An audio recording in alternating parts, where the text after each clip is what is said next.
And the analysis of Brooks and Marcus. That's New York Times columnist David Brooks and Washington Post deputy editorial page editor Ruth Marcus. Mark Shields is away.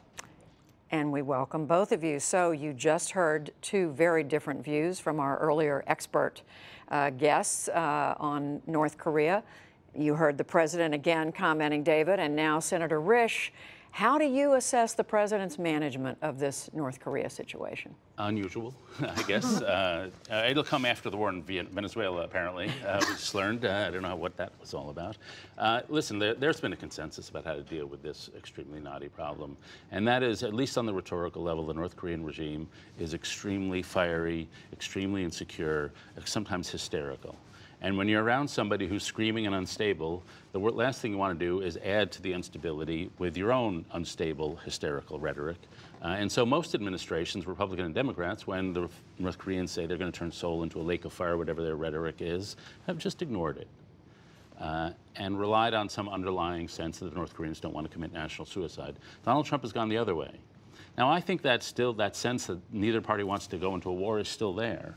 But the psychological probabilities that you're going to enter into some August 1914 miscalculation certainly go up when both people are screaming at the top of their lungs. But Ruth, you just heard Senator Risch, who says he talks to the White House, and he said, I've talked to the president, and we think being very clear with North Korea is the best way to go. Yes, well, David used the term unusual. I think it's just absolutely scary, and I didn't feel calmed down listening to Senator Risch, I have to say.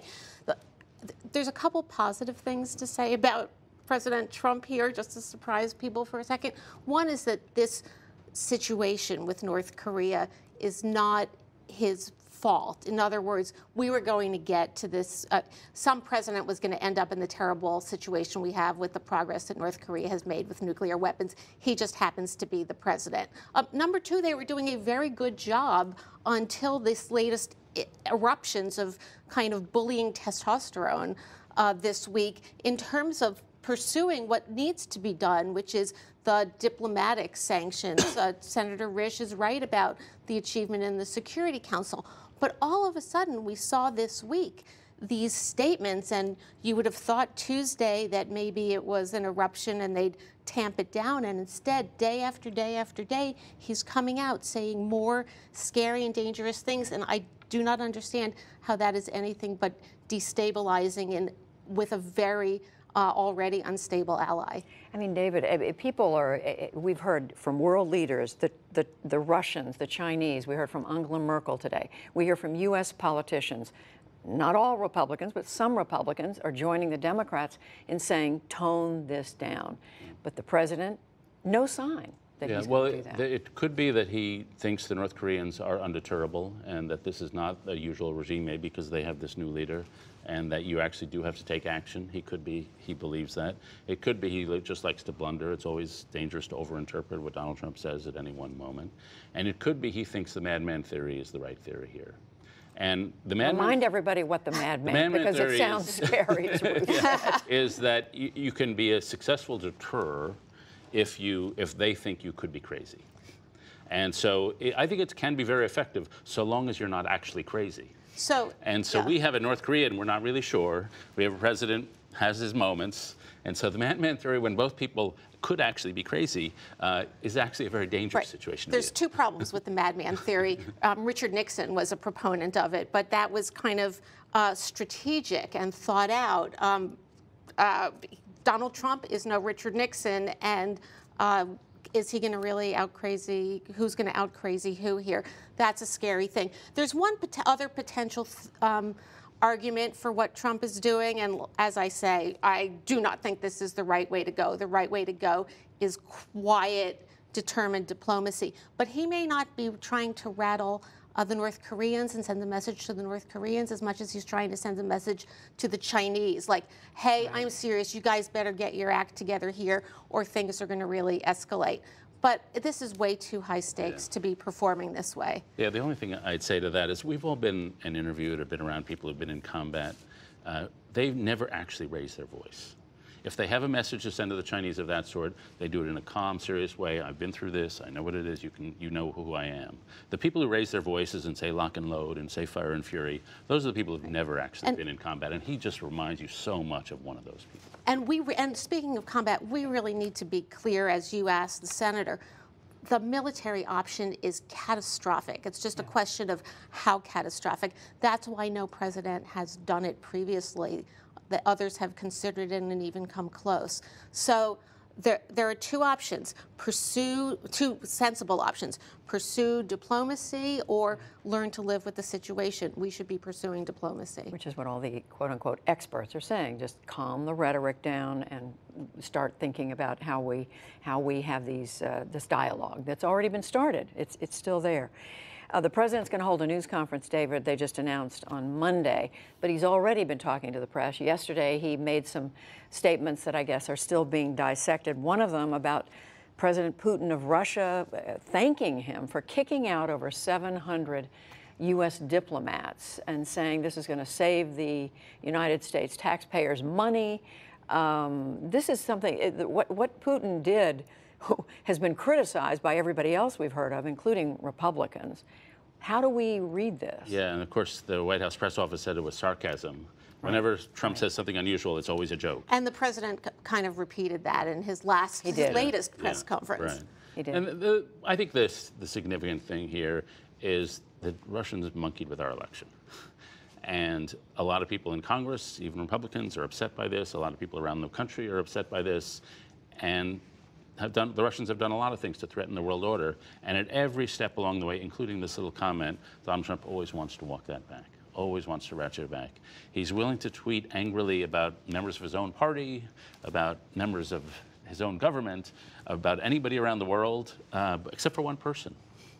And we can all either, and that's Putin. And that's Putin, and psychoanalyze or maybe political analyze, but it is a consistent pattern for this guy.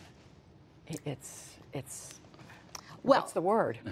Well, continuing my effort to find some theory here, if you could argue that perhaps President Trump was trying to show that Putin's uniquely among people was not getting under his skin, that his little sanctions weren't bothering him. So if it was just this one episode, I don't think it would have had the kind of global response of, oh my Lord, what's going on here, that it did. It's the broader setting of all the ways in which Trump has consistently failed to stand up to Putin or to stand up to Russian meddling or to even actually assert that he acknowledged that it existed in the election. Well, someone who has gotten under his skin is the Senate Majority Leader, as we just mentioned, just asked Senator Risch about it, David.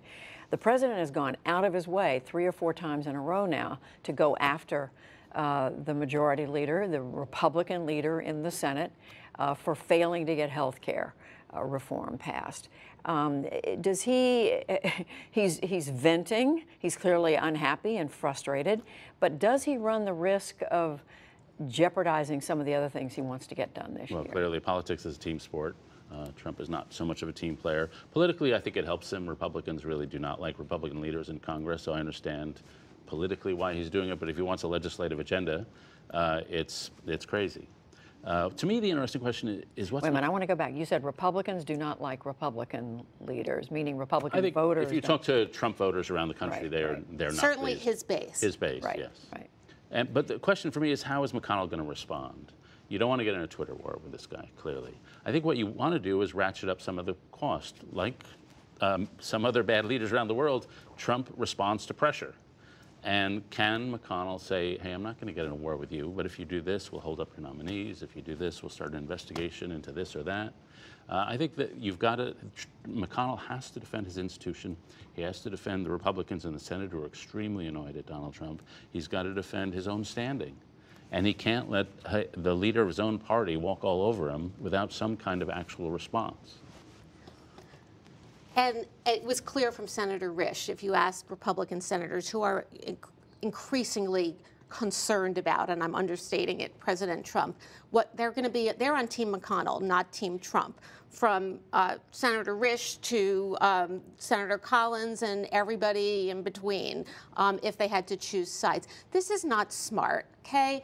The president needs to have, first of all, he's not taking any responsibility for the failure of his health care plan. Yes, he's right that they voted umpty-ump times to pass it, and then when their bluff was called, they were unwilling to do it. But Senator McConnell is working with a very slim majority. It's not surprising that he was unable to get it across the line. He worked really hard at it. Now he needs Senator McConnell's help on other things. He should be sending Senator McConnell a thank you note, because he's the one who gave him his one big legislative win, which is the Supreme Court justice. So I don't understand picking this fight. And David, I mean, you hear from Republicans that the White House was not engaged in this health care. We talked about it on this program. Look at how Obama worked to pass Obamacare. I think 28 national speeches touring around the country. Look at 1986 tax reform, which was also a major legislative accomplishment. The Reagan White House was involved in that for 2 years.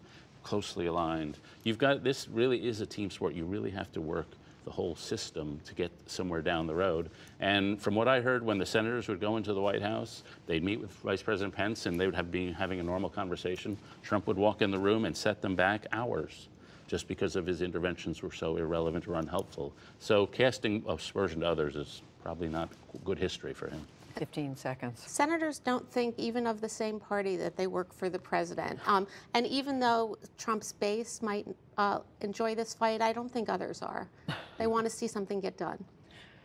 Okay, on that note, David Brooks, Ruth Marcus, thank you both.